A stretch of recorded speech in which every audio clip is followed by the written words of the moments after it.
mėgėjų čempionate. Pirmąjį trofėjų turime, manau tikrai. Tiksliau nemanau, tikrai ne paskutinį dar šiandieną. Belieka pasidžiaugti. Puikiai Vyčio kova, puikiai jo pergalė. Dabar vėl galima bus kiek atsikvėpti, kiek neutraliau stebėti veiksmą ringe, kadangi artimiausiose dviejose kovose lietuviškų akcentų nematysime. 11-12 metų amžiaus kovas pradėsime nuo Baltarusio ir esto akistatos. Danil Didovič, Baltarusija, Ivan Babin, Estija. Baltarusis įsitaiso raudonajame ringo kampe, jo varžovas mėlynajame. Kol kas kiek sėkmingesnis šiandieną yra raudonasis ringo kampas. 5 pergalės šventė raudonajame ringo kampe buvę kovotojai, 4 mėlynajame, taigi labai panaši ši statistika. Galbūt po šios kovos mėlyniesiems jau pavyks išlyginti ir šį rezultatą. Prasideda pirmasis raundas, 11-12 metų kovotojai. Vienas prieš kitą svorio kategorija iki 32 kg. Pati lengviausia šios amžiaus grupės svorio kategorija, o čia jau matysime ir vaikinukus sveriančius iki 50 kg.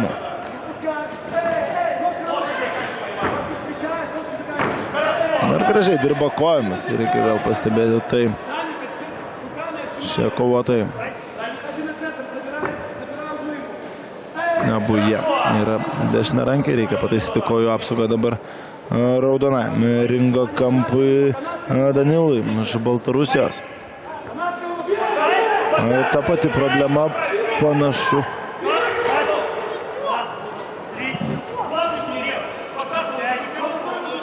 Na, čia įdomus dabar sprendimas, knockdownas skaičiuojamas mėlynajam ringo kampui, nors jis rodo, jog jam reikia pataisyti kojų apsaugą, jeigu aš gerai suprantu.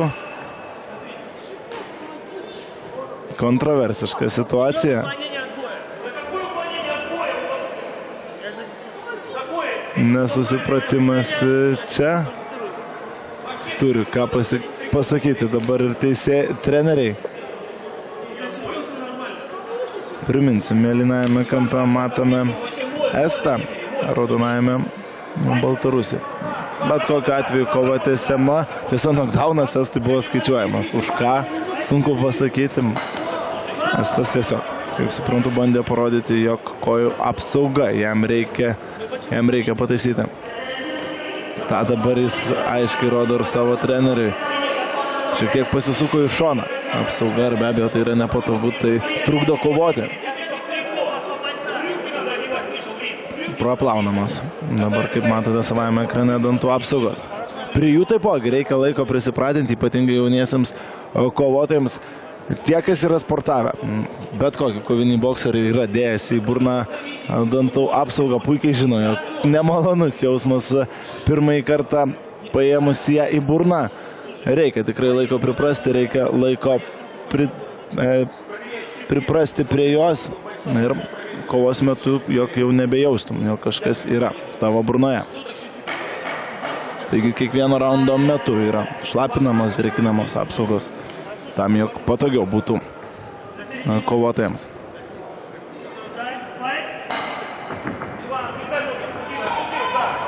Estas pyktelė, Estas panašu, jog pyktelė ir dabar vadinamaisiais laukikais tiesiog taranuoja savo varžovą.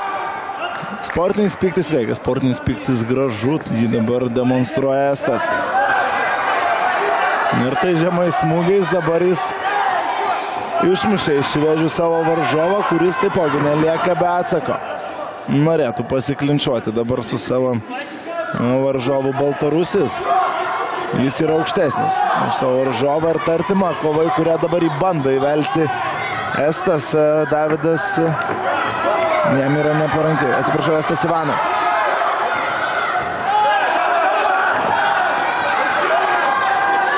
Daug smūgių kojomis šioje kovoje priešingai, negu tai matėme prieš tai buvusioje akistatoje.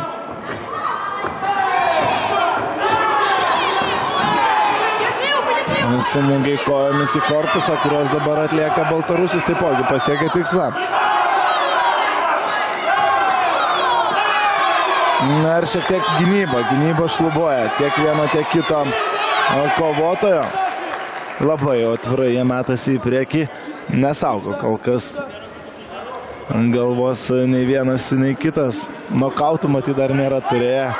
Porą jų ir tuomet jau šiek tiek budriau prižiūrės veidą ir galvos sritį.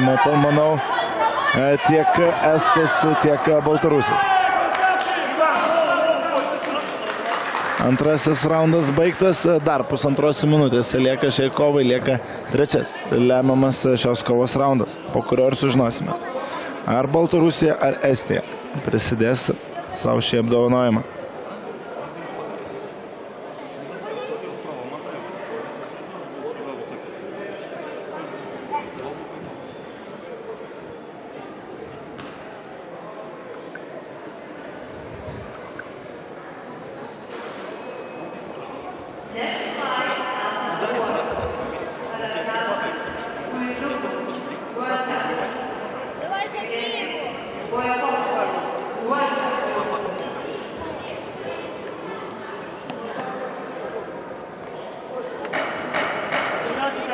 Trečiasis raundas, pirmieji du tikrai buvo gana įdomus ir sakyčiau pikčiausia, jeigu taip galima išsireikšti.